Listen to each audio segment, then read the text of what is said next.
Welcome back into the Door Report, episode 242 on a colder but still lovely Monday, October 9th, 2023. I'm Will Byrum, joined as always by my co-host Trevor Hulan, and we have a very special guest joining us today for episode 242, former Vanderbilt offensive lineman Blake Fromang. Played for the Commodores from 2012 to 2015, was an offensive lineman and tight end. Played all 12 games at right tackle in 2015, starting 20 pancake blocks on that season. You don't seem like a guy that toots your own horn, but I'll toot it for you there. 2014 and 2015 SEC academic honor roll, Stetson Law alum, currently practicing as an attorney. Blake, thanks for taking the time with us and joining. How are you feeling right now? I'm just the grit's through the roof right now. I'm pumped. Been pumped all week since I found out I was coming on this podcast. So vibes all time high right now. Let's get gritty, boys. I love it. The vibes are simultaneously at an all-time high and an all-time low. We have a locked and loaded beefy episode 242. The Florida recap, and really more than a Florida recap, kind of a state of the program with Blake here. I think everybody's sick and tired of hearing me and Trevor just give our takes and same opinions week in, week out about this team. So something about the turnovers every week. Hey, what's your key takeaway number one? Got to clean up the turnovers. So we've got the Florida recap. We've got our 3 key takeaways. We'll also get very briefly into the Georgia preview. Me and Trevor's 3 keys to the game and me and Trevor's predictions. But Blake, before we get into the breaking news and kind of get into some questions from Twitter and the Florida game and the issues on this Vanderbilt football team, I was falsely accused by you of attending a bachelor party. Allegedly falsely accused. Yes. Allegedly falsely. Can't confirm sources. You did provide fake news, disinformation, misinformation on the internet of a digitally altered photograph of me attending a bachelor party in Vegas. It looked real to me. I'm getting close. I'm getting close to hiring lawyers for this situation and these heinous false accusations you're threatening upon me. Is TDR about to get in a lawsuit? TDR might not have the funds for that. Blake, what do you have to say for yourself? We would need a public defender. Just go ahead and I stand by my alleged comments. The photo speaks for itself. I did not take 5 minutes out of my day and put that together. It's all real. We got Vandy fans everywhere checking on the pod, seeing what you're doing. And I can't, ever since that weekend, it's kind of gone downhill. So I don't know. Do all signs point to you? You guys want to talk about the coaches and everybody, but who went on the bachelor party? Correlation, causation. You're smart. There it is. Why'd you have a wedding band on in the photo? More heinous false act. Wrong. I'm just going to pull Trump the rest of these accusations and just say wrong. Even if it's right, I'm just going to say wrong. It's a false flag. False. Blake. Seemed real to me. I did. It looks real. It does. It looks very real. It is real. Did I just? I plead the fifth. You just implicated yourself. He's pleading the fifth. Hey, Trevor's pleading the fifth. Yeah. That's the end of the inquiry. That's the end of the inquiry. I object. I'm going to hire Blake as my lawyer to defend me from Blake's own accusations. I think that's the TDR vibe. It's the TDR experience at this point. Blake, we're going to win. TDR's Johnny Cochran. All right, we have a lot more to get into. This should be a hell of an episode. We're trying for the first time to have a full episode with Blake joining virtually through StreamYard, so there's a tiny bit of a delay. So we're going to try not to talk over Blake too much, allow Blake to speak his mind and really get into the X's and O's of this team as a former player here. But before we get into all that and much more, we have to shout out Corey Perkins of Parks Realty, the sponsor of TDR here. If you are a first-time home buyer or looking to move homes in the Nashville area, Corey Perkins is your man. You can reach out to Corey via phone call or text at 615-967-8623, or you can send Corey an email at coreyperkins@realtracs.com. Realtracs spelled REALTRACS.com. And we're about to get into breaking news here, but before we do that, don't forget to follow us on Twitter and Instagram at The Door Report. Like us on Facebook, subscribe to our YouTube channel. Our podcast is available on iTunes, Spotify, and Google Podcasts. And while you're at it, give our podcast 5 stars and a review on iTunes. And if you do leave us a 5-star review, hell, you might be on the next episode of TDR. So, Blake, here we are. But it's now time for breaking news.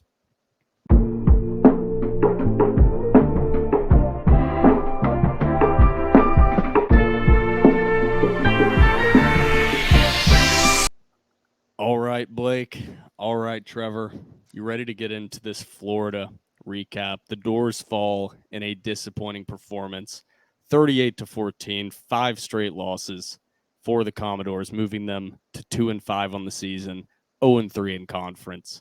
Undoubtedly a disappointing performance thus far, a disappointing season overall so far for pretty much every Vanderbilt fan, even the haters within the Vanderbilt fan base. I don't think saw the season going as poorly as it's gone so far. But Blake, I'm going to swing it to you first because I think that, I think everyone knows how me and Trevor feel about what we've seen so far. But how are you feeling just overall about what you've seen on the field? And then we'll get into some questions first that we have from some TDR listeners.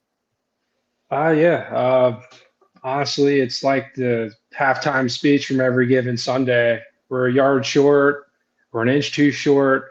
It's one thing every single play that's stopping us from executing. And I know a lot of these comments get into the offensive line play, but if you watch it, you need 5 guys doing everything right. Really, the whole offense doing everything right. Defense, you can get away with a guy busting a coverage or blowing an assignment. If not everyone's doing everything right on offense, it's going to fail. And we're just, we don't have the guys right now to make up for it. So it's just watching that over and over and over. And like I tweeted, I do not understand the Ken Seals replay on 3rd and 7. I don't get it.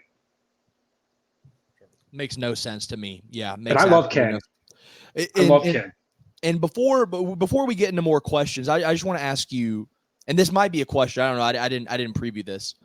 What, if you could sum up into like a statement or a couple of statements, what are you seeing from the offensive line as a whole right now?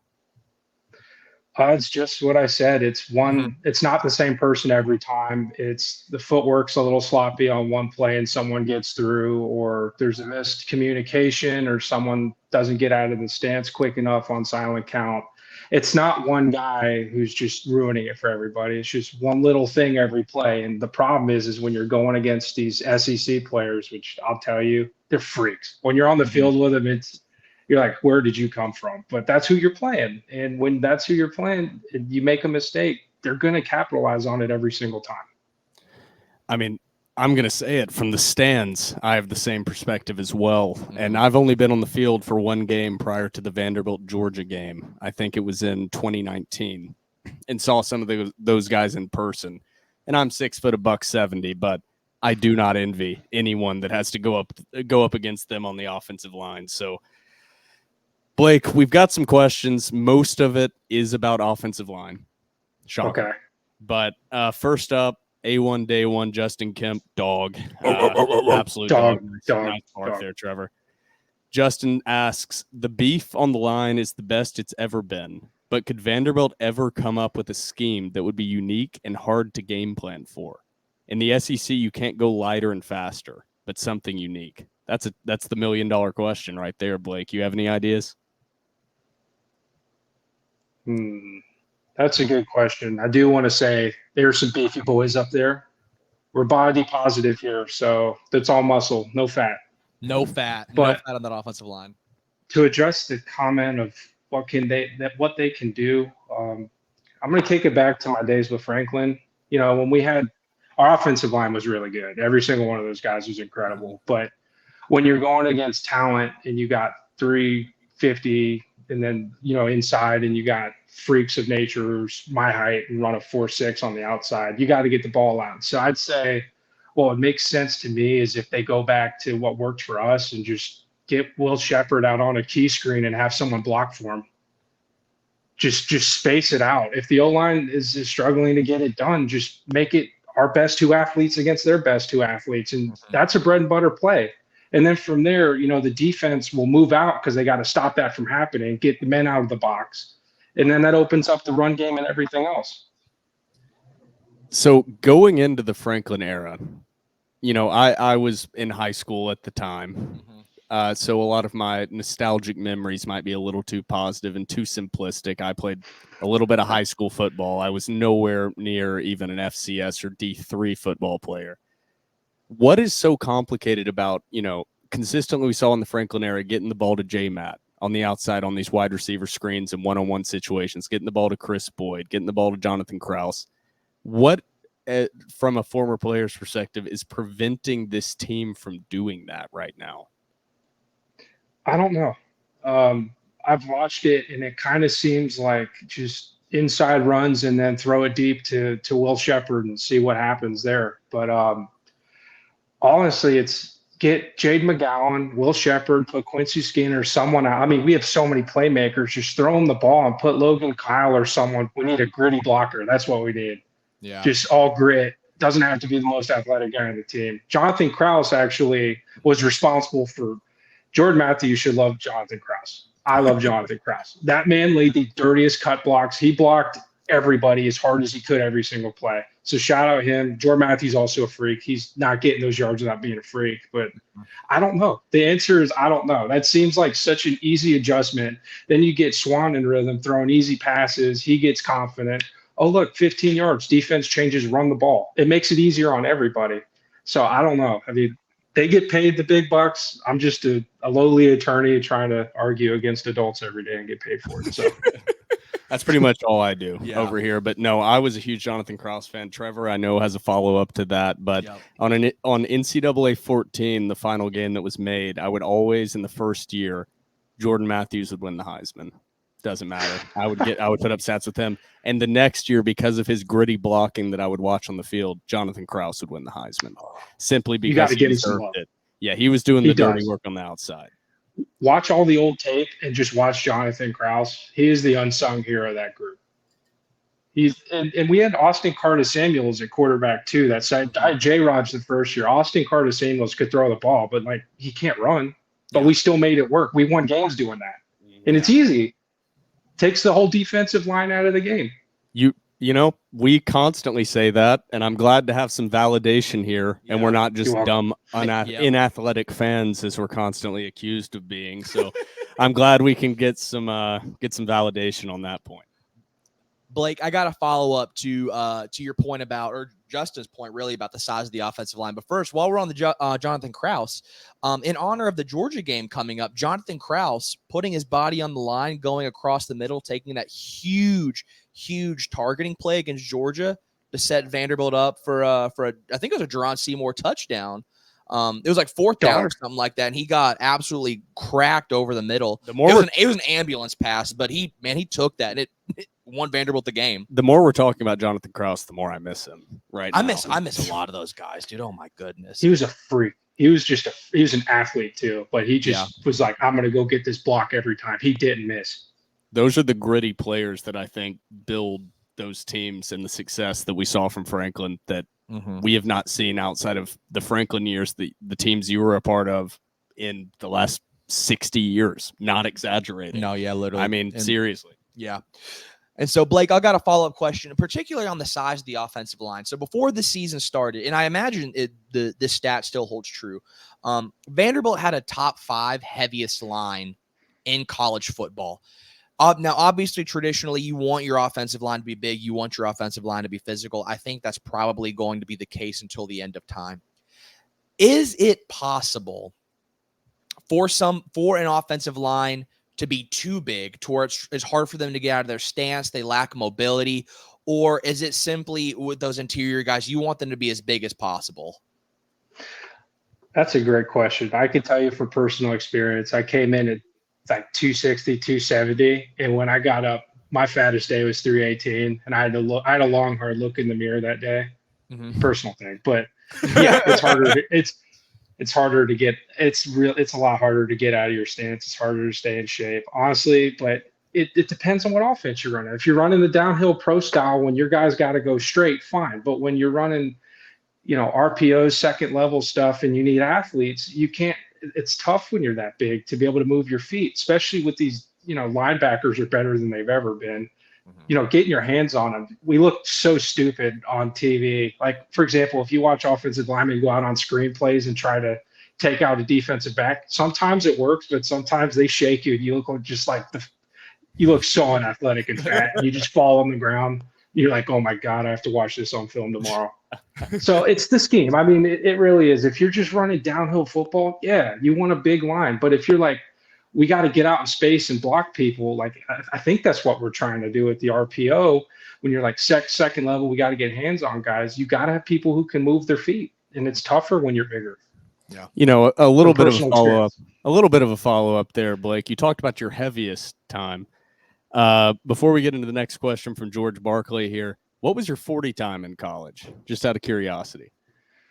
I'd say 5'1" or 5'2". Oh, holy! That's really here's fast, the part I want to express to everyone listening out there. People hear 5'1" or 5'2" and don't think that's fast because they're so used to like the NFL Combine. Mm-hmm. I remember running my first 40-yard dash. They made us run them in high school, and I was like this height, 6 foot, $140, and I ran like a 6'2", and I thought I was moving. So like, and that was not laser time, buddy. Like, I mean, I felt so proud when I cracked a 6'0". Like that's the different level, and you were moving at that at close to 300 pounds, I'm assuming. So that's a scary thing to think. Yeah, it's a little different than a $140 running a 6'0". I'll say that. But with that being said, Blake, you said you got to 318. Will is trying to bulk right now. Do you have any bulking tips for him? I'm on the fence. I do. I'm in a perma bulk personally. I've been in a bulk for the last 4 years. Like that's the thing. Like that's the part. I'll tell you what got us the fattest. So Jokes, Barrett, I call him Googer, it's Gouger, but he's Googer. So Jokes, Googer, and I, we came in and we weren't SEC playing weight quite yet. And the secret recipe is those Wendy's double cheeseburgers late at night. You get 2 of those bad boys, just raise the cholesterol a little bit before bed, get the heart pumping, all the saturated fats, but it stays. You'll feel horrible about yourself, but if you're trying to put on some mass, get the late night Wendy's double cheese. Mass moves mass. The good thing is I already constantly feel bad about myself, just in general. So that's not a problem. It can get worse. If you do that, you'll go to a bad place. The Wendy's hole is tough to climb out of. All right, we found our clip. We found our clip. The Wendy's hole is hard to climb out of. Heard that, brother. It's value though. It's value price. So I did say we were going to George Barkley next. I know the initial question from Justin was about a scheme that Vanderbilt could eventually key screens. Run a key screen, open everything else up. Beautiful. That's my answer. There we go. But George's question is this season, what can Vanderbilt's offensive line do in this scheme from a scheme standpoint to generate more of a run game for the remainder of this season? I mean, I've heard nothing but good things about the offensive line coach. So I don't really know what more he can do to coach them. They just got to execute. I'm sorry, I don't have the secret sauce for the answer. They got to just communicate and get their feet in the ground as soon as the ball's snapped and execute. I can't tell you more. If I had that secret, I'd be an NFL offensive line coach. I don't know. So on the topic of Googer, old Gallagher over there. When are they going to retire his jersey? Asked Mike's Meat Stand. Do you guys remember Barrett Googer? Oh yeah. Great head of hair. Never knew how to pronounce his name properly, but it's the pride of Saudi Daisy, our sweet prince. Yes, they should absolutely retire his number. I love that guy. He's everything Vanderbilt should be about. He's got the Saudi Daisy country accent. Just home cooking, good guy. He's grit. Like, honestly, if you had a poster boy for this show other than you, Trevor, because you're the unofficial spokesman, Googer should be. Get him on next. Ooh. You won't get a grittier. He won't. He'll be too gritty for you. He might be. Okay. He would break the record. There we go. Break the grit record. He's electric. Honestly, he's electric. Okay, we might have to do that next. We might have to run through like all former Vanderbilt offensive linemen. I was just get as many as myself. Joe Townsend, he's electric too. I was a Joe Townsend man myself. Henderson, that's where Hendersonville High School, baby, go Commandos. I went to Heritage, but Taylor Swift's alum. Taylor Swift alum. Yeah. From Joseph West, day one A1 dog. There we go. You're better. Dog. All right. He asks, and you can answer this however you would like to. What percentage of blame do you think falls on the coaches versus on the players right now? And you can do offense. We'll do. He didn't add this, but we can do offensive line first, and then I guess just overall as a team second. I'd say offensive line is probably more on the players. Are we talking about the coaching staff in general, like Joey Lynch and the play callers, or Blazek? First we'll just do the offensive line and Blaze, kind of what you're seeing, and then Then we'll go more generally the team. So first off, just the offensive line and Coach Blazek. I don't know how to comment on him other than I've heard good things, but the offensive line just has to execute. I don't really know how to assign fault to a coach that I haven't watched him in practice. I said I'd give direct answers, but I can't just talk out of the side of my neck. I don't know. Yeah. Like the execution needs to be better. I'd give you more if I could. That's what I can say. All right. Now we'll expand it out to the whole team. Joey Lynch, Nick Howell, play calling, offense and defense, just what you're seeing. How much would you put it if you were sitting in that locker room? I know you're not right now, but if you were, how much would you put this kind of on the coaches versus the players just being like, we've got to play better? Yeah, I thought about this one on the ride home. So this was a good question. I'll break it down like this. I think it's 60-40 coaches, players, because going into the game, the coaches got to put you in a position to win, call the right plays, everything like that. From what we've seen, it hasn't worked. I mean, I don't think there's any way other than to say it's not working. So then you look at the players and say, are they doing everything they're coached to do to win? Like I said, there's little things here and there. I can't even tell you about the defense. I have no idea what coverages are and all that. I'm just a simple man who played offensive line and blocked people and ate cheeseburgers. So we'll keep it there, but it doesn't look like they're executing. It's one little thing every play that we're just getting capitalized on. In the last 20%, I'm going to put back on the coaches because it's, you see what we're doing isn't working, and you don't need to wholesale the RPO or the defense, but you got to try something. It kind of seems like they're just coming out and saying, at some point this will work, but we're this far into the season, and I don't know. It's working in practice, but we're 7 games into the season. It's not working on game day for whatever reason. It is, and it's like small tweaks, like defense. Obviously, we're having trouble getting the quarterback with 4. Maybe running a twist game inside. Throw some CJ Taylor's electric off the edge. I mean, he's hitting the heck out of the quarterback every single time he's in there. I don't know. I mean, we got nothing to lose at this point. Mix it up. And with offense, just honestly, my focus is more on offense. Just find 3 plays that work every single time and build around it. Like, we run behind Gunnar Hansen, 3.5, 4 yards guaranteed. All right, that's a staple play. Key screen, staple play. And then just build everything off of it, because the defense has to react. And when you get them to react, you can get a step ahead of them because you know how they're already thinking you're going to do these bread and butter plays. So that's kind of where I'm in a 60-40.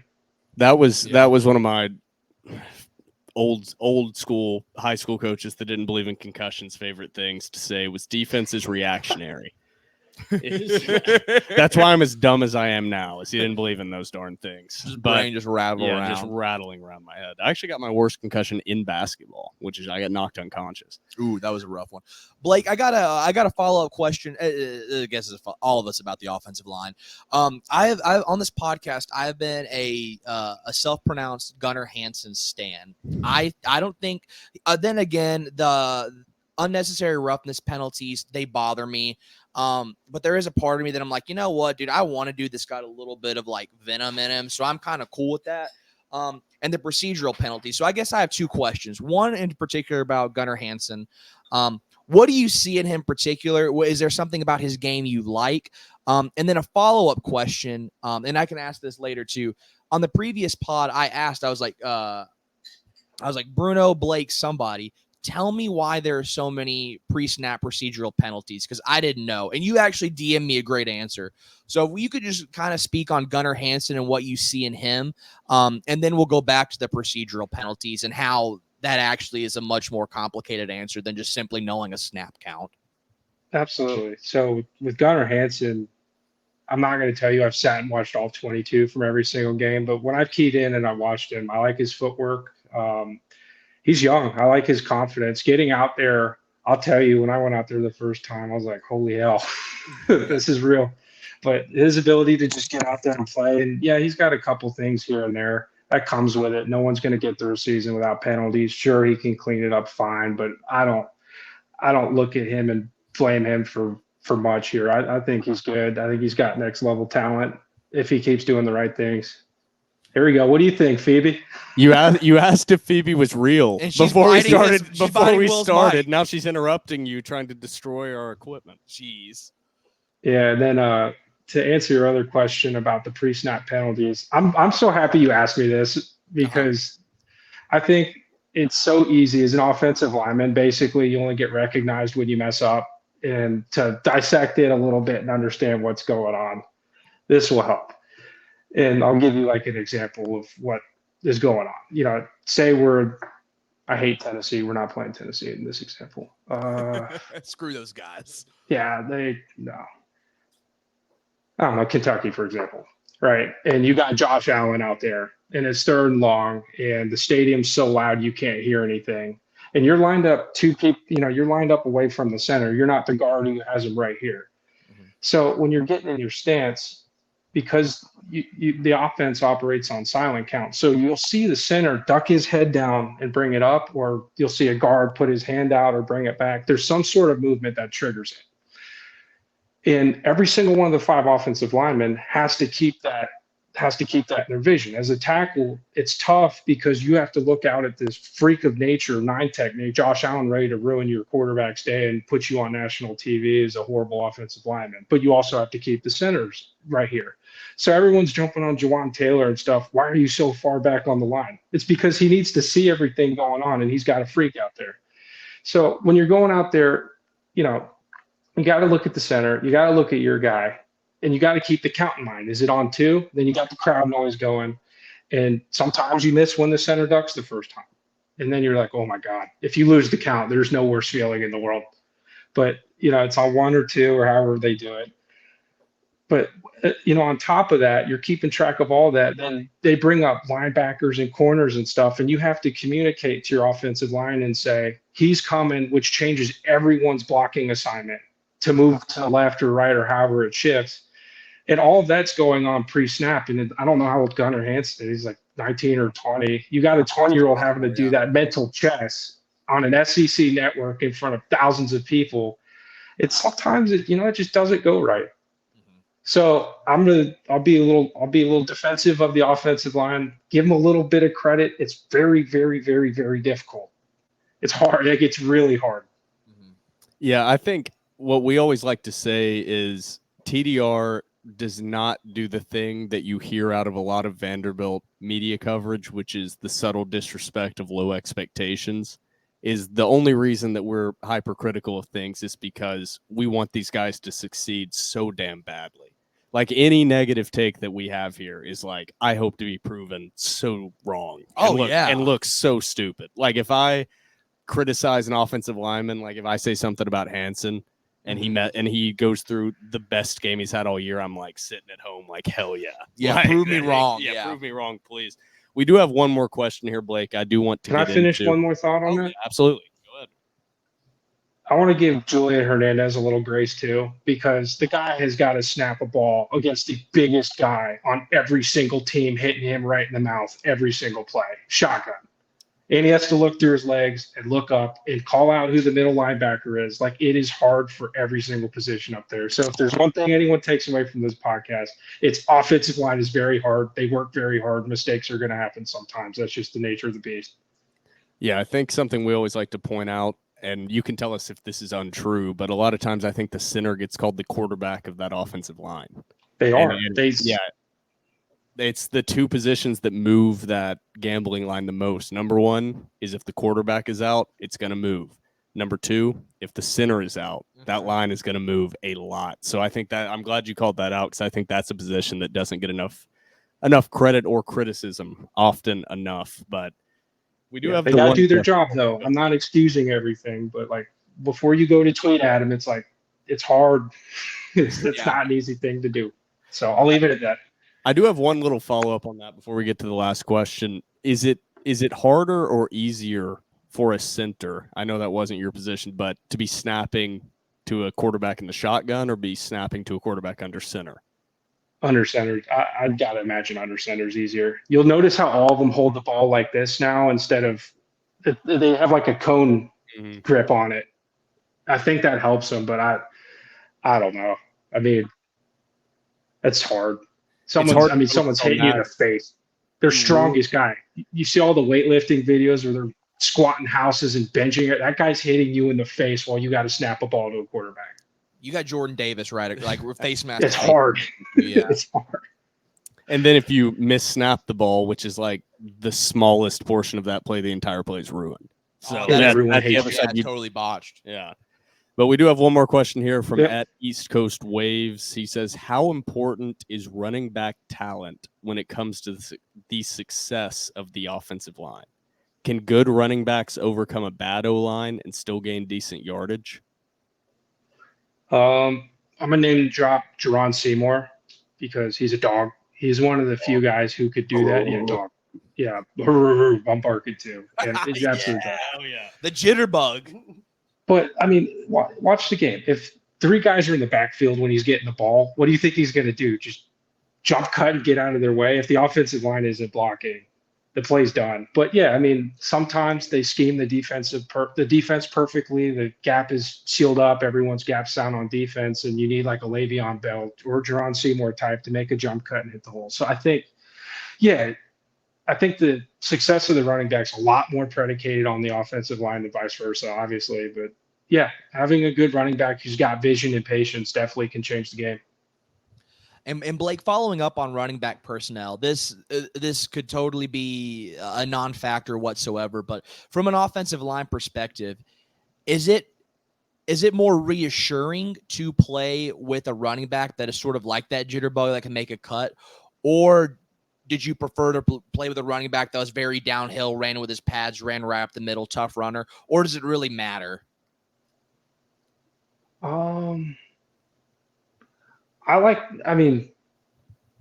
Fourth and short, you need the guy to get the yard. That's Kari Blasingame, for example. He's punching it right through there. But I don't know, having a little shake shimmy's fun. Like Keyshawn Vaughn was a lot of fun to watch. Jerron Seymour is a lot of fun to watch. It's fun, but I'll tell you, in terms of, at least from what I can recall, running backs who can pick up that blitzing linebacker and take it like a man, that's where you get the respect of everybody.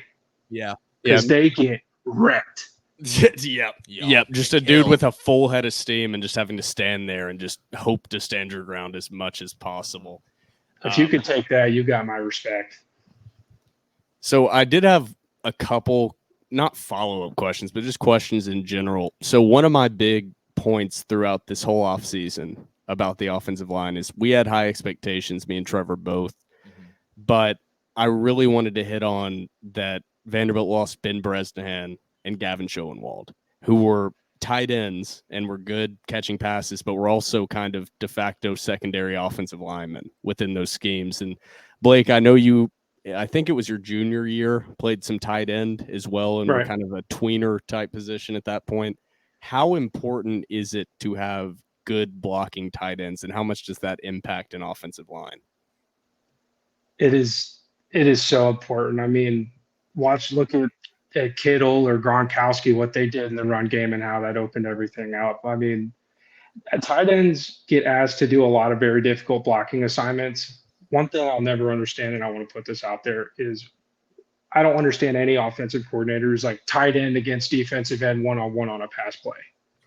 Drives me nuts. It never works. But in terms of the run game, yeah, it's huge. They got to help the tackle block, on outside zone plays, get back to the linebacker, establish the edge on a wide zone. If they're really trying to stretch it out, they got to help the tackle with the defensive end and get up to the linebacker. They're huge.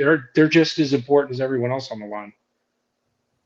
Thank you. I feel validated once again. Yeah, you called it before the season. That was one of my biggest points. Was I'm not trying to shit on the offensive line, but like they had grown men on the outside there. I mean, literally 2 dudes that if they just ate some more Wendy's double cheeseburgers every night and raised that cholesterol, they could have been tackles. So that was, and then they both, or Gavin at least, stopped by the tailgate, seeing him in person. Him and Ben. Yeah, they are. That was a humbling experience. Yeah. Because me and Trevor, I think people have this idea that me and Trevor are much smaller people. Yeah, I'm 6'1", 265. Yeah, and I'm 6 foot, $170. And every single picture we take with people is like Gavin Schoenwald, Ben Bresnahan, Candace Story-Lee, who was a Barton player. Simmons. Like me and Trevor look like we're 5'5" in every single picture. And I looked like a child next to Gavin and Ben. Ben Bresnahan shook my hand, and I was like, I felt so emasculated. I was like, oh my God. I was like, I feel like a child. I felt like I was at Door Jam in like 2007 when I was going around and taking pictures of like, this guy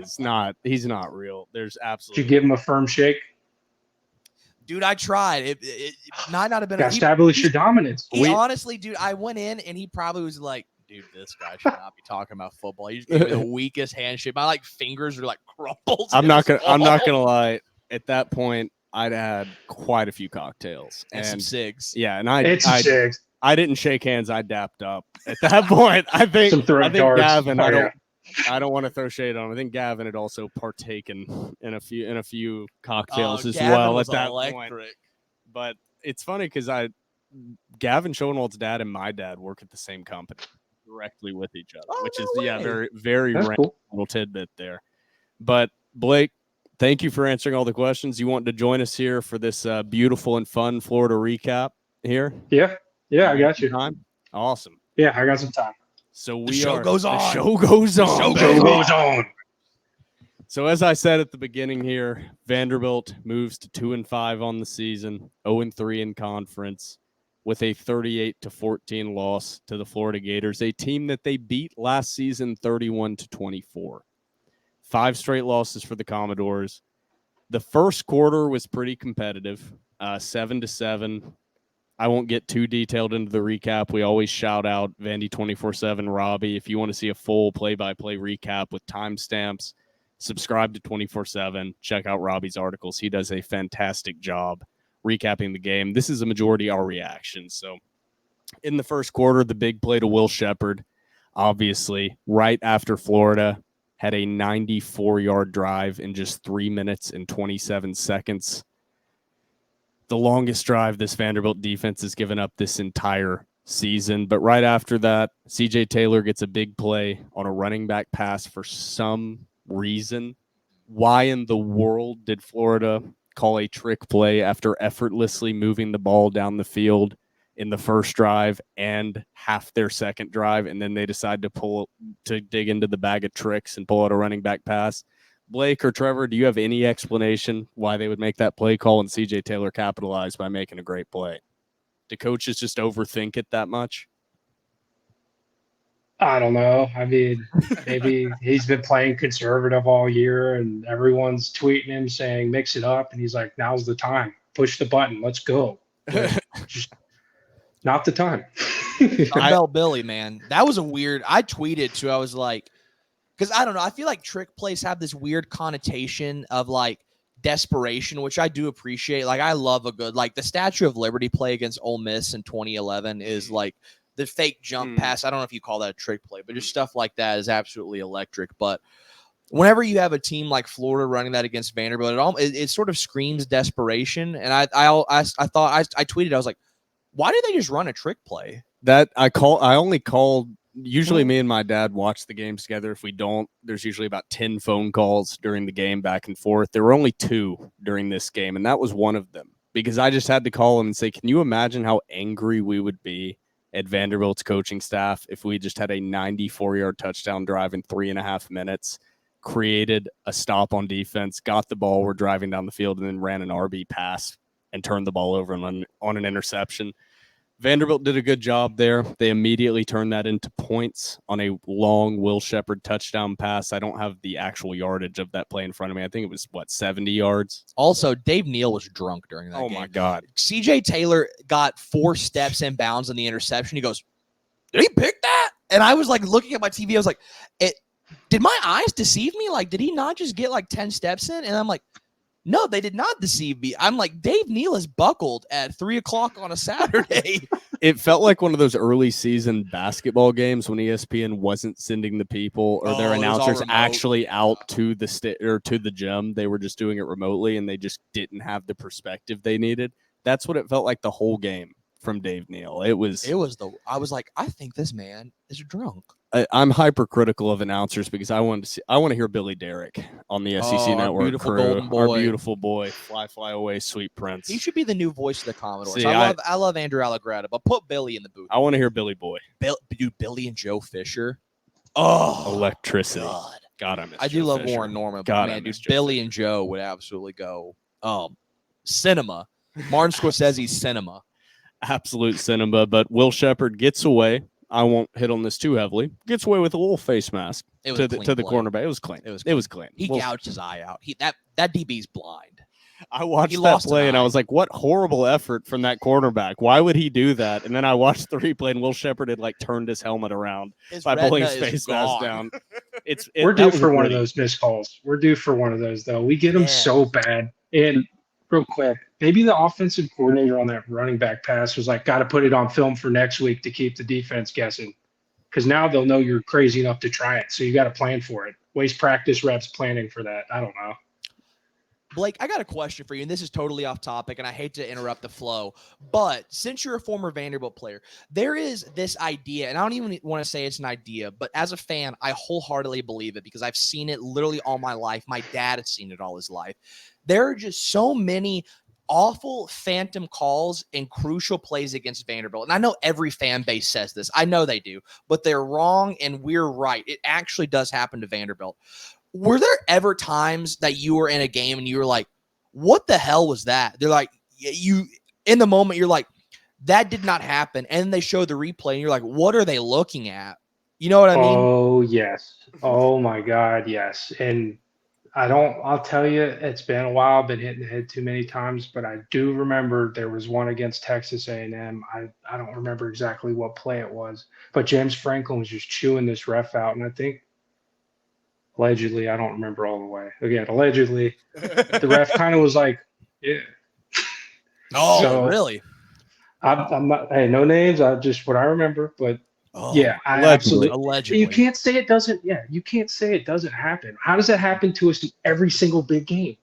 Yup. Every And single one. And I always say, if there ever was a conspiracy or plot to keep a team down and prevent them from being in the big time, prime time broadcast or an SEC championship game or be in the CBS game of the week, it would be against Vanderbilt. They don't want to see the boys win. It would be against the small private university with the smaller fan base. It's not going to be against Tennessee, No. guys. They're not trying to keep the Volunteers down. Y'all just fucking suck. They're monetarily invested in Tennessee. Yeah, being it's good. like that's good for them if a big brand goes out there. It's like if there ever was a plot and if there ever was a tinfoil hat conspiracy theory, we're going to be the guys to find it. Don't worry. Across all sports, all except Tim Corbin, who has willed the baseball program into being the team that gets the calls that people complain about. But that's about, I mean, you said you didn't want to interrupt the flow there, Trevor. But, I mean, outside of that Will Shepherd touchdown, Florida goes down and scores again, 14-7. The only significant play, I would say, in sequence of the rest of the game is right after Florida goes down and scores. There's a Quincy Skinner Jr. fumble in the middle of there that Florida capitalized on. But Vanderbilt had a huge play to Junior Sherrill. Pass a little bit behind him from Ken Seals. I'm not trying to be nitpicky or ticky-tack, but that should have been a touchdown. And he underthrew it, and Vanderbilt, instead of having a touchdown, had a 52-yard play getting them down to the 10-yard line. I'm just going to say that's exactly the point that I've been making episode after episode is it's not that Ken Seals is playing badly, it's the little things like that. That has to be a touchdown for Vanderbilt. It's why Ray Davis is a great running back, but Vanderbilt has to have a running back that doesn't have a 38-yard gain. They have to have a running back like Keyshawn Vaughn that takes it to the house because they just can't consistently make those plays in the red zone, and that has been a struggle this entire season. Vanderbilt gets the ball at the 10-yard line. It's fourth down from I think the 4. They run a whip route to Cam Johnson. Yep. Beautiful pass from Ken Seals, hits Cam right in the hands. Unfortunately, drops the ball. Can't drop that pass. But I tweeted directly after that, you cannot drop that pass. But also, why are you running a whip route to your third string freshman tight end in the red zone? That guy's probably more likely to drop that one-on-one play or one-on-one pass than, let's say, Quincy Skinner Jr., or let's say Will Shepard, or let's say Jaden McGowan. That's no shade at Cam Johnson. I think he's going to be a great tight end in this program as long as he sticks with it. But, of course, that happens because you ran it to a guy that's not a primary playmaker. It's repeatedly misuse of personnel within this Vanderbilt team that I think is driving me up a wall. Trevor, I know we were talking about that before the pod, but anything else that you saw in that first half, because Vanderbilt then gives the ball back to Florida and the rest of the game, the rest is history. Vanderbilt was pretty much dominated the entire second half. I truly don't have the will inside of my soul to go through the play-by-play recap for the remainder of the game, but Florida outscored Vanderbilt. What is that? 17-7 in the second half, 21-7 in the first half, winning 38-14. Any thoughts on the game overall, Blake or Trevor? I mean, before we get into the box score, I love Clark Lee, and I'm not on the fire Clark Lee train yet. As crazy as that sounds, I think the coordinators need. I think Joey Lynch and Nick Howell need to go. I don't think there's any question about that. I will say Clark Lee might be one of the worst middle eight coaches I've ever seen in my life. I don't remember the last time. We talked about this. There was one, the Kentucky game. I think we won the middle eight this year. Maybe my brain is not working. I think we won. I mean, the Stanford game, you lost it. The South Carolina game is first season. Stanford is first season. Yep. Stanford game, you lost to that South Carolina the first season. You lost it. You clearly lost it in this game. Hell, I think you even lost it against Alabama A&M. I think you gave up points right before the half, and it's just, I don't know, man. I don't get it. Then again, I'm not a football coach. I don't understand it, but it's just, hey, I will say, not related to this game, we do need to give Clark Lee some credit on the recruiting trail. He's busting his tail, and this staff, I don't know who in particular, but this staff is busting their tail on the recruiting trail. Barton. Shut up, Barton. Yeah. Whit Edwards, Dante Carter. I mean, if you can land those two guys, those are historic gets for Vanderbilt. This is the recruiting class, and Blake, sorry, I didn't mean to cut you off if you had anything to add on to that incredibly beautiful Florida recap that I just put out. But that's the main reason that I'm not on the fire Clark Lee train yet. Is I'm on the overhaul the staff train. This is really the first time you've seen the capability of Barton Simmons and Clark Lee on the recruiting trail, and you've brought in some guys so far as commits. I'll believe it when pen hits paper. But you've brought in guys that are a caliber of talent you just haven't seen at Vanderbilt in a while. So yeah. I'm not on the fire Clark Lee train because the only momentum Vanderbilt has right now within this football program is on the recruiting trail and on these recruits in the class of 2024. If you fire Clark Lee and Barton Simmons goes along with him and you lose this class and literally you have no more momentum. And then who the hell is going to want to fill the Vanderbilt coaching role? Nobody. I mean, because after you fire the golden boy after 3 years, who's going to take the toughest job in the country at that point, knowing that you have no leeway? But Blake, any final thoughts on this Florida game? This is your chance to vent out anything you've had sitting inside. You guys have pretty much covered it all. I mean, it's a different game if that touchdown scored, if a bunch of little things go differently, completely different game. I think, we ride a little bit too much on momentum. And we go as it goes with the game flow. And that, that happens with younger guys. But I want to echo what you guys are saying about Clark Lee. I mean, guys, do you know what this program was when he took it over? It's like if you've seen the Ford versus Ferrari movie, you have an elite race team who's doing it week in and week out everywhere else, and he gets asked to build something to compete with that. Mm-hmm. It's going to take some time. I mean, look at even recruiting, what you guys said. He's getting the Nashville kids who we weren't getting during Mason. I know he was recruiting everywhere else, but Nashville's a good football place, not from Florida.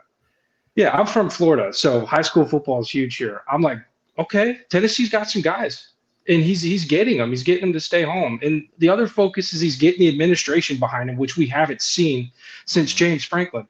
I mean, I remember when I got out, I was like, when are we ever going to fix this stadium? I'd go back to some games and shout out you fans for sitting through all that. And those, I mean, my back hurt. It was tough. I couldn't. I'm a big guy, anyways. I couldn't fit in the stadium. But I'm like, God, this is tough.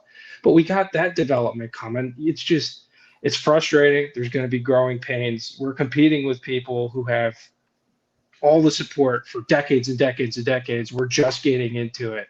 Just be patient. Franklin did show that sparks can happen there. It can happen. There were some wins under Mason that were great. Clark Lee beat Florida last year. It can happen. Just give him some time to make it a consistent thing. Exactly. I think that's the sentiment we're trying to get out there is it doesn't make it okay what we've seen on the field. But also, and I hate this phrase when people say it in a condescending way, but I truly mean, who is Vanderbilt going to get right now that better fits this program?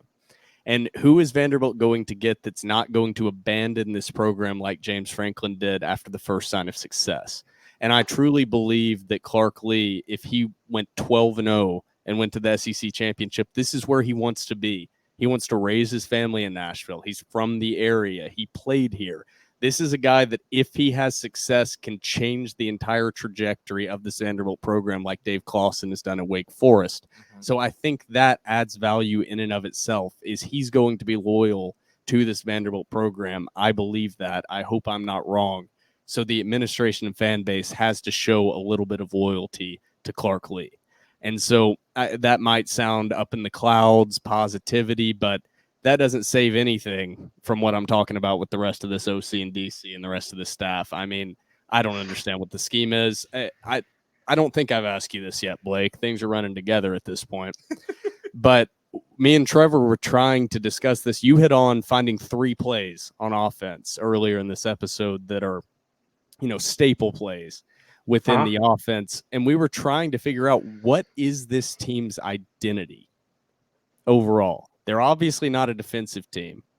I mean, are they a run and shoot team? Are they an RPO team? Or they obviously aren't a run first team, dink and dunk team? What do you see as the identity here?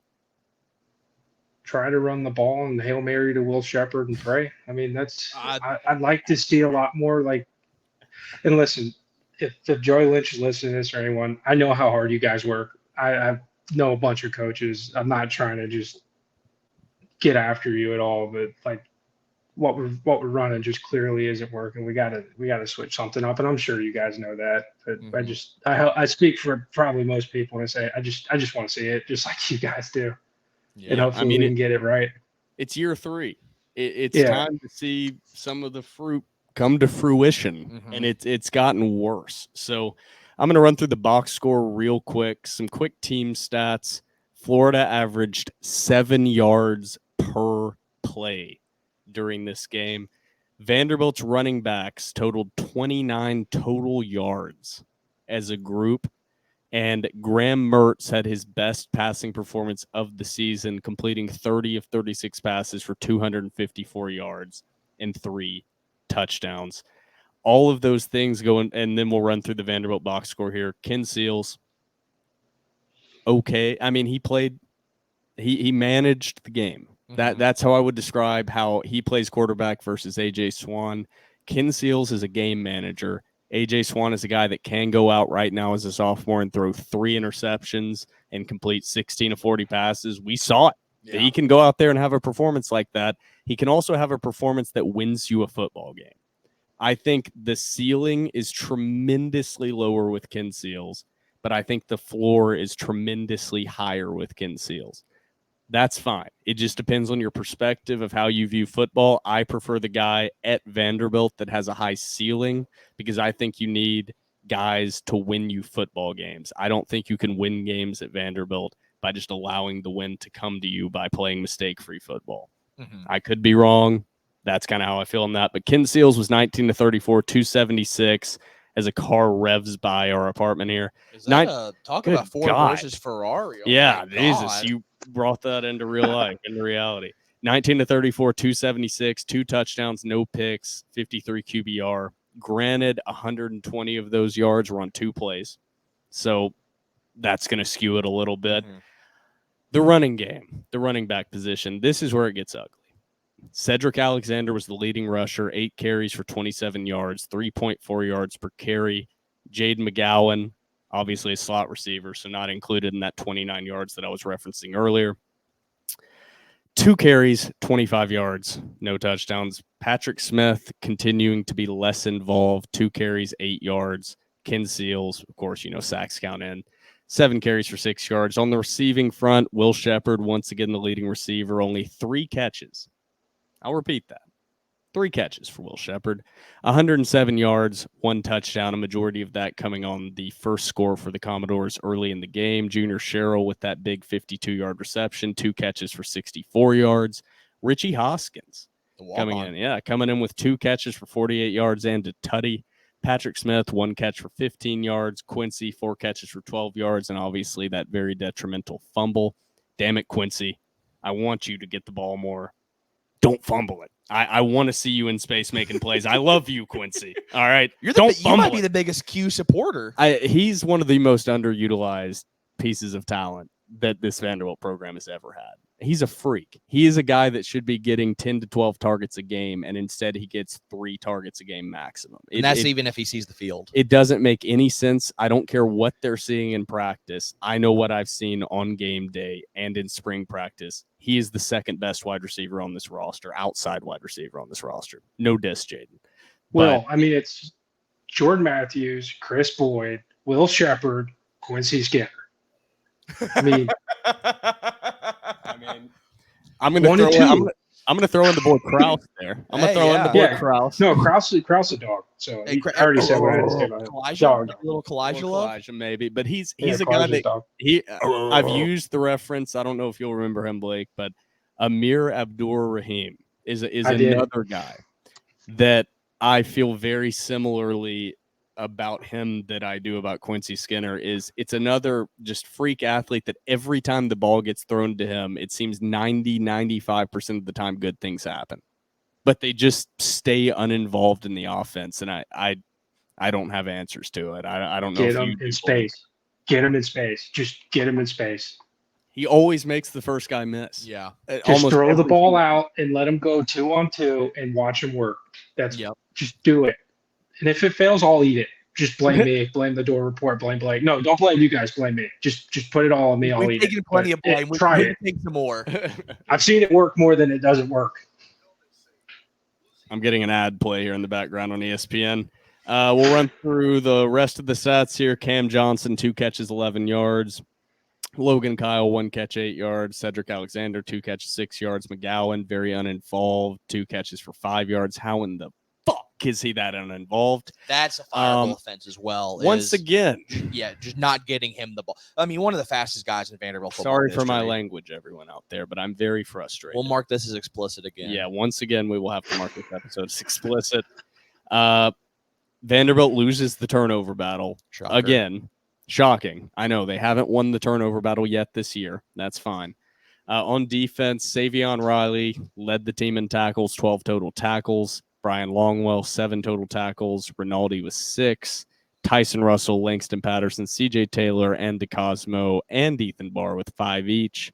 Marlon Sewell, Darren Agu with 4 each. And we won't run through all the rest of the 3 2-and-1 tackles on the box score, but that's about it. That's about all I've got. There were some special teams issues. One ball that Will Shepard let bounce that resulted in some bad field position for the Commodores. Can't have that happen when Will Shepard is out there for one reason, and that's to have sure hands and field punts and make good decisions. Not a slight at necessarily fully at Will Shepard, but he's got to be better. I expect him to be a superstar. Superstars don't make mistakes like that, and they also don't have 8 drops in 7 games. He's a star, but he has things to work on. And I think that's part of the frustration that Vanderbilt fans feel within that is he has potential to be the best receiver that Vanderbilt has had ever, no slight at J-Matt, but he's on track to break Jordan Matthews' all-time touchdowns receptions record. And there are still these drop issues happening that were happening in year one with Will Shepherd. He's got to get more sure-handed in those situations. But that's the full box score recap. Florida ran the ball 30 times for 215 yards, 7.2 yards per carry. My God. I already hit. And that was without ETN. That was without their starting running back and a starting offensive lineman. They still ran for 7.2 yards per carry. Graham Mertz, I mentioned it before, 30 for 36, 254, 3 touchdowns, 69.6 QBR. Florida's receivers, I mean, they were able to spread the ball around to everyone. Overall, a dominant performance from the Gators. I think it's about time to get into our very quick 3 key takeaways of the game before we have a little TDR cocktail break and get into our very brief Georgia preview. So very brief. Trevor, let's get into your first key takeaway here. I don't even have mine written down yet. Blake, you have it. You have key takeaways. You ready to roll onto this or? Yeah. Let's I've got go. mine Let's ready. ride. All right. Let's keep it All right, riding, Trevor. Trevor, we'll go Trevor first and give you time to get that first one locked down, and I'll go last year. Man, dude, my key takeaway number one is, and I feel like I talk about this. I feel like I talk about every position group this way, except for the secondary. Man, the defensive line is just starting to frustrate me more and more each week. And it, man, I keep talking about the personnel usage. I would love to see Demarion Thomas more on the inside. Whenever he's in, and like we said last week, whenever he's in short yardage situations, whenever they're in the goal line, he's a wrecking ball. I don't feel like and like I said, I don't feel like anybody ever talks about him, but just stuff after stuff after stuff. In a defensive line that you thought was going to be very, very good this year. I had high hopes for Darren Agu. I know he's still probably battling with the elbow. I thought he had his most disruptive game. He was in the. I will say, Darren Agu saw a was lot in the of backfield. flashes. Darren Agu is in the backfield almost every play. He really was wonderful this game. I still think he has a very, very high ceiling. I'm not out on Darren Agu yet. I think he's one of those kids that I think once he puts it together, I truly, truly believe that he could go down as like one of the Vanderbilt greats. And we're going to tell our kids about Darren Agu. We're not seeing it yet. That's okay. I'm not out on him yet. But the defensive line as a whole is super frustrating to me, man. You have a lot of size on the interior with Devin Lee. I feel like everybody talked about Issa Wataha going into last season and this season. I don't know if the position change is really that big of a deal. Maybe it plays a little bit into it, moving it from the outside to the inside, so on and so forth. But still, I expected to see more out of him. And I love Javon Hay. I love Larry Black. Javon Hay is a Vanderbilt legend. He kills it on the recruiting trail. He's probably, outside of Barton Simmons, Javon Hay is the most important Vanderbilt asset when it comes to recruiting. I don't think you can get rid of him just because he brings that much value to recruiting. But something's got to change with the offensive line. And I've never defensive line, sorry. And maybe both of you guys can give a little insight into this. Not before this season, I don't think I've ever heard of an interior defensive line coach and a defensive end coach having like equal responsibility like that. Maybe I'm just not tapped into football like that. I've never heard such a thing. And it doesn't seem to be working. I don't know if there's miscommunications. I don't know what it is. I don't know if there's different I know, of course, there's different techniques taught to each position. A 3-tech is not taught the same as a defensive end, so on and so forth. But man, it just no pressure on the defensive line, and particularly the interior of the defensive line. Is really frustrating. Man, it feels like every game they're just getting moved, and these Mack truck size holes are getting opened up. So I really, if I had to, I think the Cosmo has actually been a wonderful asset. I don't feel like we give him enough credit. I think the Cosmo has been really, really good, and I really like what I've seen out of him at that star position. Yeah, I will say whenever they let him go to the quarterback, I like what I see out of him. I think Miles Capers is still probably trying to get his feet under him. I have high expectations for him. But man, if I had to really hone it in, the interior of the defensive line is just not getting it done for me, man. Whether in the pass rush game, or the run blocking game, it's just not getting it done for me. That's my key takeaway number one. Not good. Blake, I pretty much agree. It's not getting it done. Blake, What's your key takeaway number one? Or if you have more to add on to what Trevor said. I agree with Trevor. I'd like to see a little bit more inside. I think. How old are our players in there? What year are they? Wataha is a sophomore. Devin Lee is sophomore junior.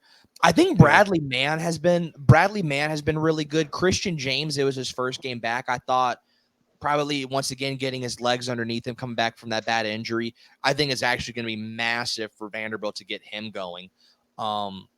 I believe he's a junior or a senior, and then of course I'm trying to pull it up right now. Wish we had. Okay, Phoebe. sorry for throwing you off. Phoebe, do you have Phoebe's anything being to say? very lazy. Nothing. Not a thing to be said. That's just that's a big boy position. That's like your interior offensive line. Like I'd like to see, what they're like when they're seniors. It's tough. I mean, it's big boy on big boy. That's the biggest people on the team fighting each other. You got young guys going against grown men. A lot of these offensive lines have been around. It's hard. Like Blake, especially you're when right. I just got it pulled up. Sorry. Devin Lee Jr., Darren Agu sophomore, Wataha sophomore. So you do have a lot of young guys in there, trying to battle. So exactly what you were saying. And they do, and it's not. And here's the thing: is we're not bringing. From what I can see, we need to be craftier with our blitzes, confuse the offensive line, because a lot of times, like, it's hard to just beat someone unless you got a freak jump on the ball. You bring some blitzes or show some things, throw off the offensive line's communication. They don't know who they're sliding to right before the play, shift, do whatever you got to do to confuse them. That opens some things up. Even if your defensive line is not wonderful at one-on-ones, just confuse the offensive line. You get a younger offensive line, every single one has one. Everyone watches film, circle the guy that can't figure it out and say, all right, let's confuse this guy and run everything at him. That's a great point. Great point. I'll ask you this, Blake, before we get into your take number one. It's really short. I know you said you're not big in the defense. You're not really that like you probably know more than we do as our neighbors above us. Defensive line play, I could tell you. Defensive line, and particularly my question about linebackers. Are you seeing anything from the Vanderbilt linebackers in regards to blitzes, schemes, anything like that really intrigues you? Should they be doing more? Because it feels like from a fan perspective, it's just nickel and dime, drop everybody back in coverage, and hopefully your front 3 and 4 can get it done. They are. I mean, it's tough, though, because we're just getting bombs dropped on us all the time with just long passes. It's like as much as the play calling is tough. I mean, what do you do? But at the same time, when you put CJ Taylor or a speedster up there, they get it done. Yeah. Maybe put him at the start position for third and drop someone else back there and just say, go cause some havoc, go get there, because he can do it. There's certain guys, and I think the Cosmo has one. There's some guys who are just fast, and you get a third and long against an offensive tackle, some of the beefier boys we were talking about. Maybe they don't get out of their stance that fast, and you got CJ Taylor running a 40-yard dash. Mm-hmm. There's different ways to go about doing it. I hate it. I'll tell you what, I used to love when I'd go against big defensive ends. I love it. The bigger they are, I'm like, okay, you're just going to bull rush me. You're not going to beat me off the snap. It'll be fine. When you get a Leonard Floyd or Stephen Leatherly, who's like a track stance and start, and that's what I was telling you earlier, you got to time the center up. That is every offensive tackle's worst nightmare out there and long. So just put them there. Put someone that fast, it freaks them out. Interesting. A speed rush guy. So that's a nice little insight. So if you get one every now and then, you will. Yeah. If you're at If you're at the tackle position, you see somebody not with their hand in the dirt, but in their upright stance, are you like, oh my God? Single-digit numbers, you're like, oh boy. Okay. If you see a single-digit number like a 7 or like Clowney was 6 or something, and you just are looking at him like, oh dear God, just please God, let it be a twist game, and he goes inside, and the defensive tackles runs outside after. Please God. So we have a lot of activity going on above us, Blake. I'm sorry, we keep looking. Yeah, just create mismatches. That's what I'd finish on your thing. Create a mismatch where they got to really think about it. All right, what's your key takeaway number 1 from that Florida game, Blake? Let's see. I'm getting a text from you. Win the turnover battle. I thought that's what you were going to say. Stole it. Every week, and it never works. Every week. They're not listening. I'm going to tweet you a Photoshop text message that says, I got that and no more bachelor trips because I blame you a lot for what's going on here. I'm getting a lot of blame. It's all two. You got 2 strikes. Look, 3, you're out. I'm a strong and humble man. I'm strong enough to take this criticism, I'm strong enough to take these heinous accusations upon myself. So that's fine. So, I mean, people are hating on TDR for hyping up this football season too much. So we could just go ahead and take more hate. I never thought that I would be getting accused of being a too positive podcast host. I never thought that was a possibility in my entire life. But can I tell you guys something real quick? Yeah. I was thinking about this today. The people who created football season are a bunch of sickos because 6 days in between games is just long enough to lick your wounds and build that hope right back up just to get smacked right back down. Sunday, I'm sad. Monday, a little less sad. And I get a little better throughout the week. And then I listen to you guys who are just gassing it up. Throw a little Chris Leon who's like, maybe it's not that bad. I'm like, okay, let me put my wife through another Saturday of this. When she wants to go out and be with her friends, I'm like, no, we got to watch Vanderbilt football again. No, we're about to pull off an upset against Georgia. I've got to be there. Did you not listen to the boys, the grit? Where's your grit, wife? Let's go. She's wonderful. Totally Shout out her. This is our fault. We did do this. We're gaslighting the entire Vanderbilt fan base. It's fine. Good. The Vanderbilt fan base needed to be gaslighted. They hate to see us joyful and whimsical. Yeah, they needed to be dumped with gasoline and gaslighted. The revolution needed to happen, and it still needs to happen. We're working on it. It's a long process. Success is not a straight line, as they like to say. My key takeaway number 1 is something that I talked about earlier in this episode. It's this team has no identity. There have been bad Vanderbilt football teams that had an identity. Derek Mason teams pop into your mind that this is a tough defensive football team. It's horrible to watch. It's awful. But the defense is going to put up a fight, and they're going to give up 21, 28 points. Now, the offense might get shut out. They might put up 3 points, but you have an identity. On offense, you're a run-first offense, or you're a pass-first offense. You're a dink-and-dunk. Vanderbilt has none of that. There's nothing that this team can hang their hat on right now. And 7 games into the season, that's crazy.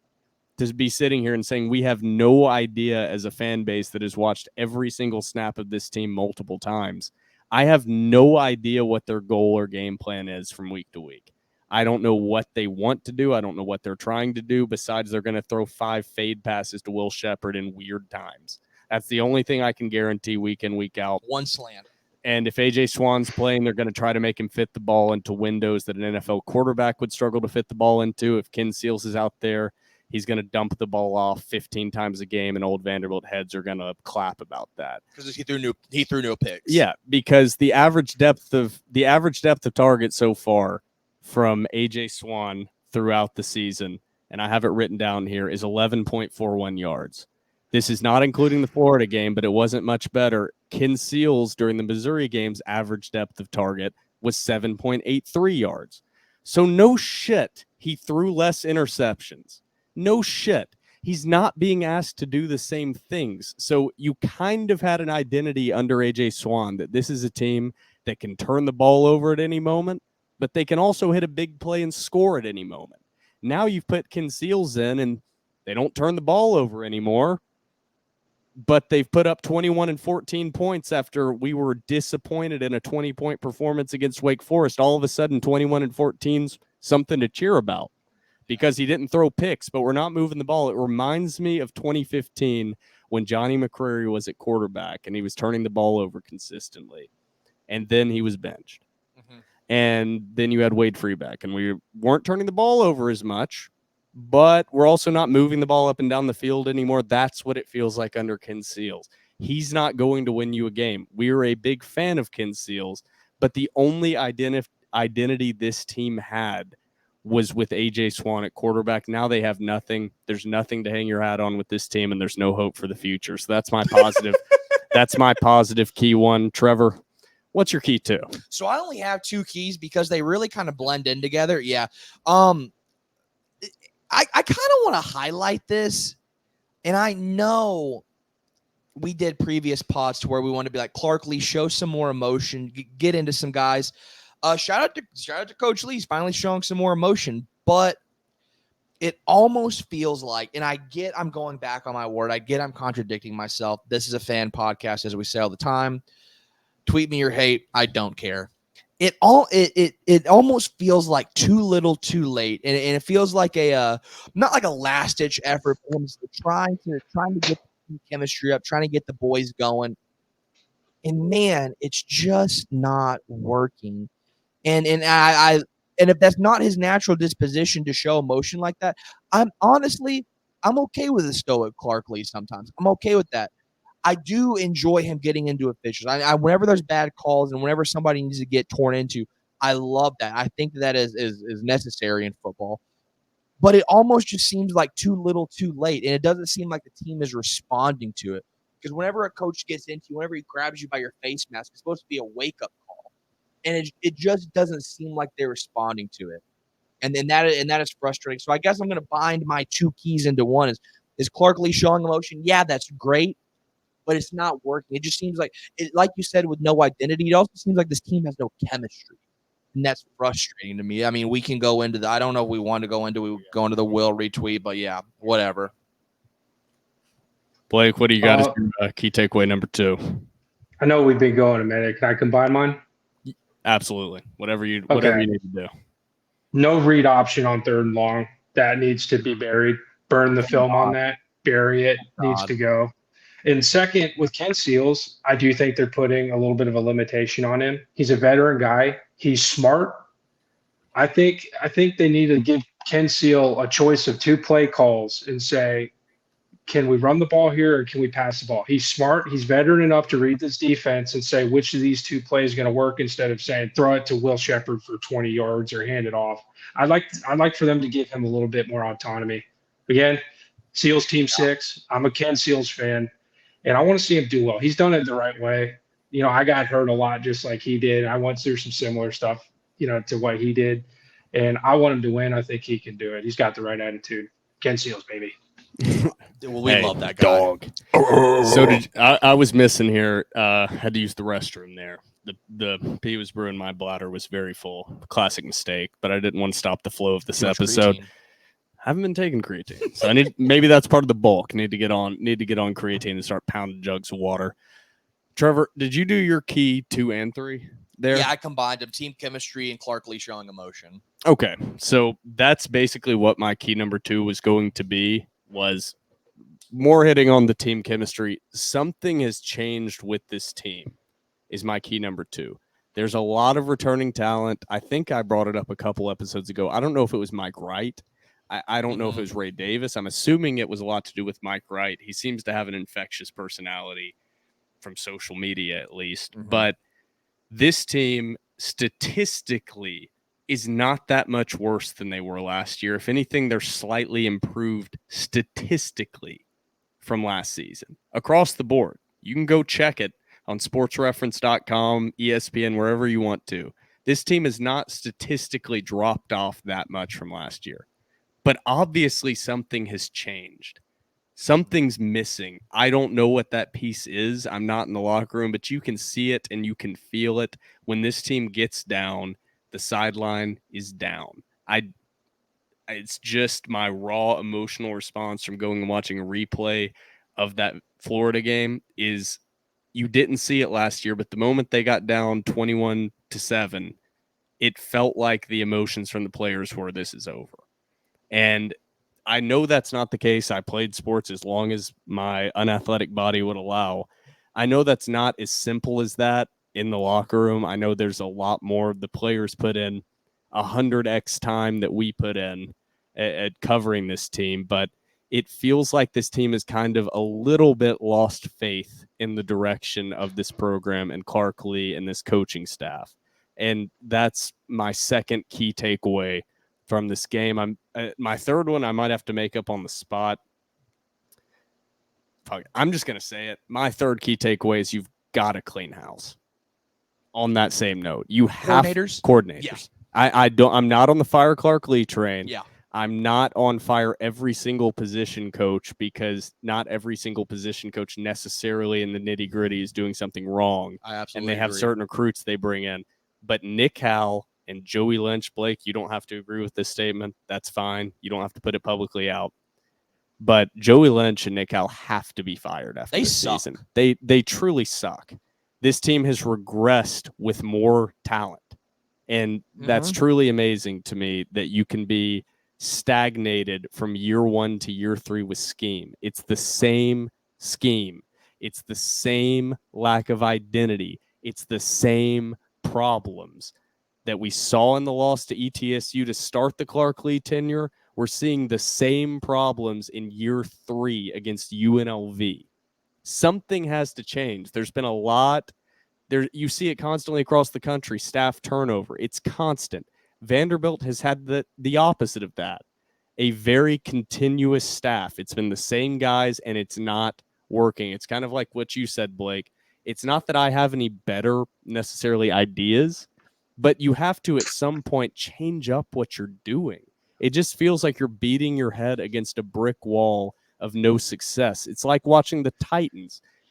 Well, this Sunday, you're having success through the air with Ryan Tannehill and DeAndre Hopkins. So, of course, you have to run off tackle every second or third play with Derrick Henry and Tajay Spear. You have to, because that's what you do. Well, it's not working, but they continued to do it, and it's lost them games. Now expand that out to 2.5 seasons. That is what Joey Lynch has been doing. He's running the ball less this season. That's a positive, I guess, but he's not replacing that lack of running game with easy, quick completions as an extension of the running game to your playmakers on the outside and Will Sheppard, Jaden McGowan, and Quincy. And the lack of involvement of those guys, Will Sheppard and Jaden McGowan having 5 combined catches is fireable in and of itself.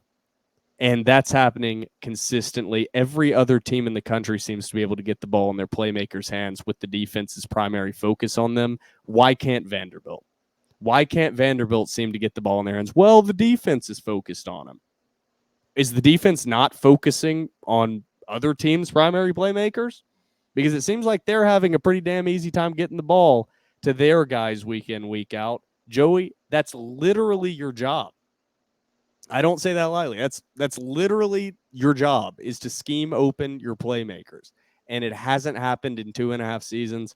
It's time to clear house. So my key takeaways 2 and 3 are this team has lost something in a lack of chemistry. And number 3 is you've got to clean house when it comes to coordinators. We are so synced up, dude. Can I make a point on that? Absolutely. Just because Attorney Blake has got to be devil's advocate a little bit. If you take some of those plays that were so close to working and they worked, like he caught the touchdown against Florida, Will Sheppard fields that punt, different things happen and go the right way. UNLV doesn't happen because plays get made the way they're supposed to get made. We have a winning record, and I don't think the narrative's the same about Joey Lynch. And it sucks because someone has to take accountability for the players. Someone has to, right? And you're not going to yell at a bunch of 20-year-old kids. It's got to be the coach.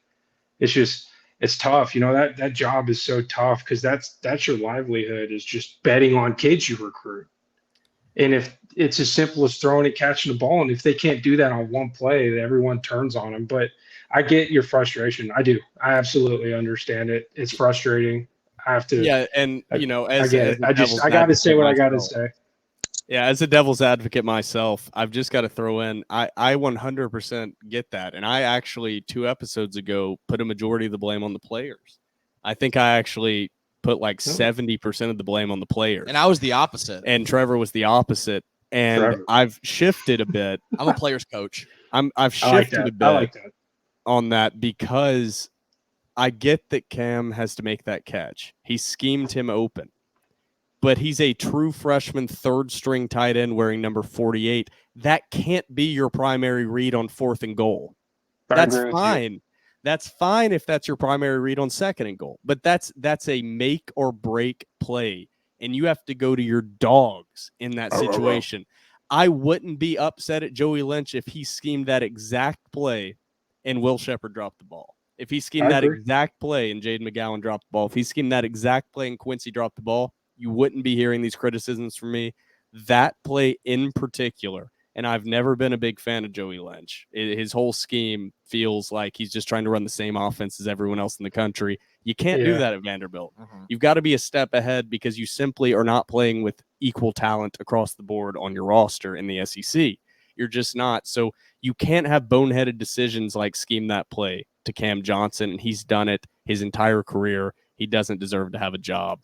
That's where I sit with it. I know you had to bring a little positivity, but that's not my job here. It's just such a fine line, and people want to get so mad. And I'm like, if he just catches that or one little thing's a little bit different, narrative changes. But you're right. Someone's got to take accountability at the end of the day, and it's the guy who's getting the paychecks. You're absolutely right. I like that. That I understand. Blake, I think that's about as much. What are we at? Like an hour and a half right now on that Florida recap. I mean, it doesn't get more gritty than that. That is a gritty guest here. Thank you, Blake Fromang, for joining myself, Will Byrum, and my co-host Trevor Hulan on episode 242 of the Door Report, powered by Corey Perkins of Parks Realty.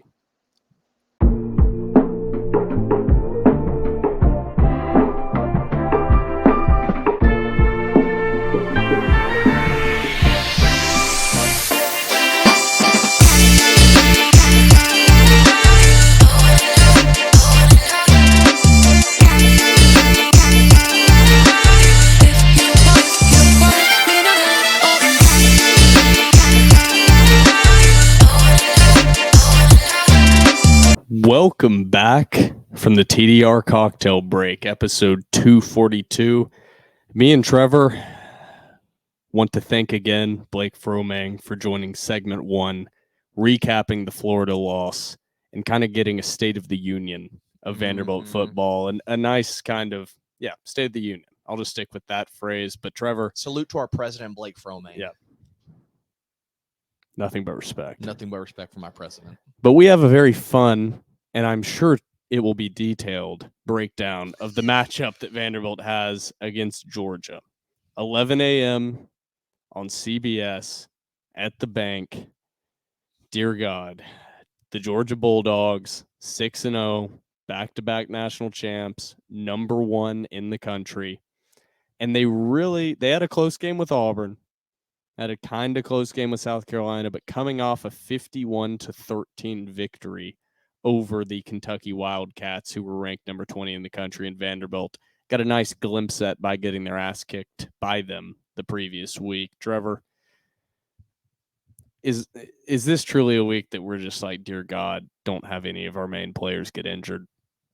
Yeah, that's honestly, so that's actually one of my key takes. It's not a joke. It's Whoopsies. Like on here. Yeah, that's so my keys for victory, or not even victory, just my key is just, dear God, nobody get hurt. So we're already getting Trevor's key number 1. That's my key number 1 is don't get hurt. Don't get hurt. Also, my key number 1. This is going to be a very boring preview. I'm not going to lie to you. Georgia, way more talented than Vanderbilt. Carson Beck at quarterback, 144 for 196. 1,886 yards, 11 touchdowns, 3 picks on the season, only been sacked 3 times, a 169.8 QB rating. At running back, Georgia has Dejon Edwards, 60 carries, 314 yards with an average of 5.2 yards per carry. Wow, Vanderbilt fans really wish they could see a 5.2 yard per carry average. At wide receiver, the main guy to focus on for Georgia is, in fact, not a wide receiver. And if you've followed college football at all, you know who I'm referencing, Brock Bowers at tight end, potentially the next great tight end at the NFL level. I've seen nothing that tells me otherwise, Trevor. I think he's going to be a dog at the next level, and he's going to run rampant over this Vanderbilt defense. Hot take, he should honestly be in the Heisman race. Yeah, he's fully that's my legit. hot take. He should be out there with Caleb Williams. I fully agree with that. Jamon Dumas Johnson leading the Georgia Bulldogs in sacks, a linebacker, 16 solo tackles on the season, 18 total, 2.5 sacks. Michael Williams, a defensive lineman, 2 sacks on the season. This Georgia team is the number 1 team in the country for a reason. Vanderbilt opened as a 31-point underdog. Seems kind of light to me, I'm not going to lie. Trevor, let's go ahead and get into it. You gave your key number 1, right? Indeed, yes. Don't get hurt. Don't get hurt. My key number 1, don't have any of your key guys get hurt as well. Trevor, what's your key number 2? Do we even want to call them keys? I don't even, because there's no keys to the game. Keys to the game. To the game. To the game. Victory. I mean, I don't know. Contain Brock Bowers? I don't know. That's like impossible to say. I think he's going to run rampant on this defense. He's run rampant on every defense. He's going to run rampant on Vanderbilt's defense. So I guess my key number 2 is I wrote this Georgia secondary is very talented. Probably one of the best ones in the nation. I don't think you can have these dumb dump off plays and just play conservative because you're going to get 50 burgered anyway and get shut out. So you know what? You might as well just air the ball out and just at least make it fun. You know what I mean? So like I said all the time, resistance is futile. At least open it up. You're going to get picked off. You're going to get cracked anyway. Open it up and at least give yourself a shot. Yeah, my key number 2, Blake hit on it in segment 1. I bet all of you know what my key number 2 is going to be. Don't say it. Win the turnover battle, baby. Oh, my God. Win it. Win the turnover battle, baby. And then you might only get beat by 35. So that's my key number 2. Win the turnover battle. They haven't done it yet. So, Trevor, what's your key number 3? Also not a similar key number 3, but keys that we have had all year long. Throw Will Shepherd the ball. Will Shepherd, throw it to him 20 times this game. That's not a joke. Literally throw him the ball 20 times. That's my key number 3. I like that. I didn't have any individual players in my key number 3. This feels pointless to even say. Get pressure on the quarterback. Why am I even saying it? It's not going to happen. Vanderbilt hasn't done it all year. Why in the hell would it start against Georgia? Carson Beck's only been sacked 3 times all year. He has not faced pressure. Send the house and make him complete passes. You're already going to get beat by 50. What does it matter if you get beat by 60? Send the house on defense and make Carson Beck make quick decisions. That is the only hope you have of stopping this Georgia offense. Carson Beck is the weak point of this Georgia team. There aren't many weak points, but he's an average quarterback, in my opinion. You disagree? No. I think on any other team, he's probably middle of the road. Yeah, I think he's an average quarterback with very superior talent around him. So make him be the focal point of this Georgia offense. I don't think that gets you a win, but I think that can create some turnovers that keep Vanderbilt not being embarrassed for a little bit longer throughout this game. Trevor, you want to get to predictions? Yeah. We're not going to score in this game. It's going to be what I say. I think I said like 56-0 earlier. I really do believe that. I'm going to lock it on the Zen. That's how much I believe it. Trevor has the prediction 56-0. Vanderbilt. Doors 56-0, baby. It was always the door. It was always the revolution will be televised. Turn your TVs on CBS 11 p.m. or 11 a.m. 11 Central p.m. Time. Holy shit. Yeah. My prediction's not too far off. I think the Doors get in the end zone once. 51-7 Georgia. Locking it in on the Zen. 51-7 is my prediction. 56-0 is Trevor's. But that doesn't matter because the boys will be out in lot 2. Locked and loaded, ready to rock, drinking mimosas, eating some breakfast, and eating some other things, railing some cigarettes, baby. Let's go. We're ready to watch. If you sold your tickets to a Georgia fan, Bozo, stop listening to this podcast. Out yourself. Tell us now. I kind of get it, but also fuck you. I could never imagine a Georgia fan sitting in my seats. I'd rather die than let a Georgia fan sit in my spot. Never, ever, ever. Trevor, that's about all we've got. A majority of this episode is going to be the first segment. That's about it. Thank you for listening to episode 242 of The Door Report, powered by Corey Perkins of Parks Realty.